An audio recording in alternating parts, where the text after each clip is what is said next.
Bomb gets nothing effect. Has that one taken away by Troy Hellman. It seems like this could be.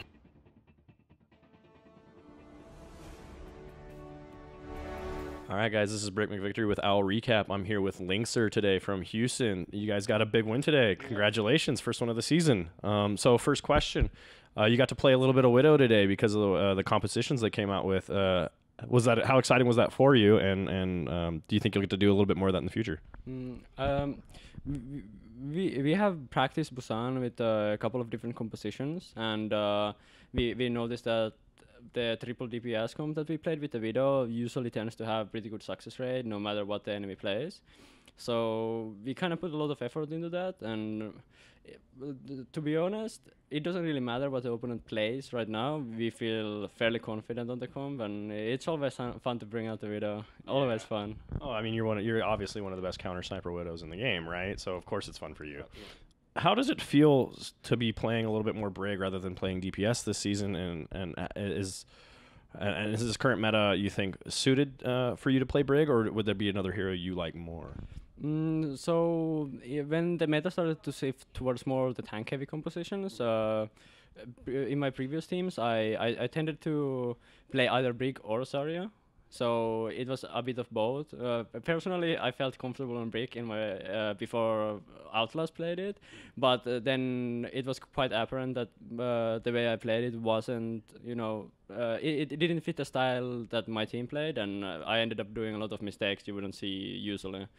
And like right now, while I'm still fairly confident in my Brig gameplay, I would probably prefer Zarya, just because it's more DPS heavy character, and kind of like the way people swap out of the composition. Usually the Zarya is the first one to swap away, so I would be more comfortable maybe on that if I had to choose. Yeah, I mean, I feel like I've been noticing that too, as a lot of the teams that have their hit scan DPS in this current meta, they've been playing tanks.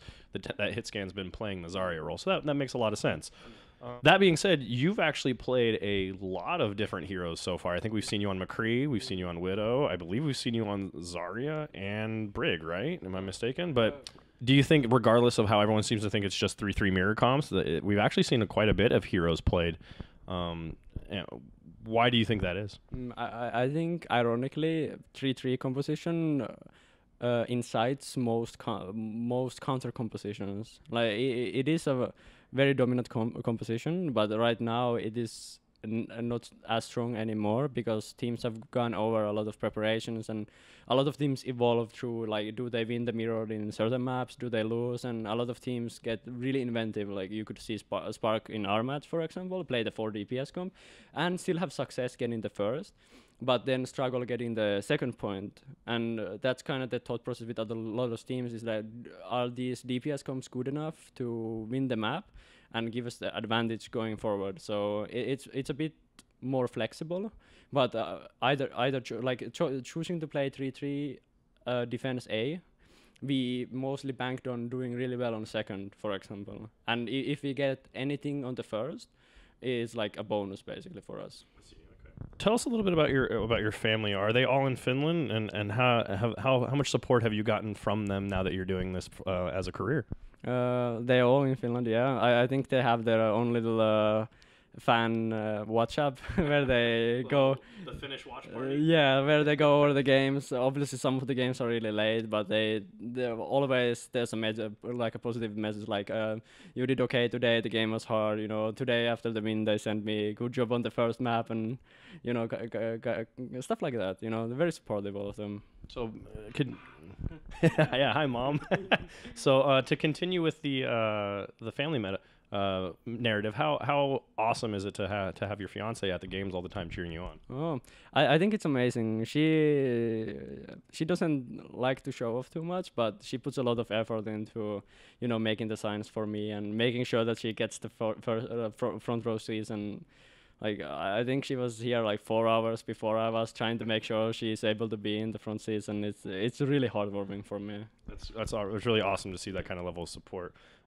Where did you go to art school? I saw today on Twitter you had a pretty well-drawn McCree photo. Yeah, correct. So I'm when we like, it started when I was with Houston and previous teams. Sometimes I don't probably convey my point of how a strategy would work. So I would do a little mock-up of a map, and my teammates would always guess like, what map is this? So That's awesome. and I've done tons of pictures for Steffi about different animals and stuff, and I think it was time the world knew how good of an artist I was. Yeah, I mean, it was fantastic. So obviously you're quite the artist. Yeah. And I'm really big fan of all the artists in general. You know, like I love the Sparks artists, whoever makes the match powder, and so good. yeah, it like inspires me though. You know, try. One day you'll be that level, right? One day. Today, I know it's not your team, but today we saw Shanghai get their first win. And it seems that overall that the community has been very excited for them. How did you guys view that, and did you find that to be exciting as well? I think personally, it's nice to see, you know, your colleagues basically get their first win. You know, they had a rough first season, and you know, even if a lot of the players have changed, you know, it still carries a certain burden on you. And I think them kind of lifting the curse, quote unquote, it feels good for me just by watching on the side. Yeah, it's always nice to see someone kind of get over the hump, so to speak, right? Yeah. So that was really good. So all right, last question for you. If there was one thing that you could tell your fans about yourself that they may or may not know, what would it be? Maybe people who watch my stream the most might know this, but my R's and my W's sometimes come out very Finnish. So I would say, instead of, I would say wolf, bindo. Yeah. Okay. And if you pay a close attention, you might catch that sometimes when I stream. Okay, all right. That's good to know. Well, thank you for your time, man. We really appreciate it. Thank you so much.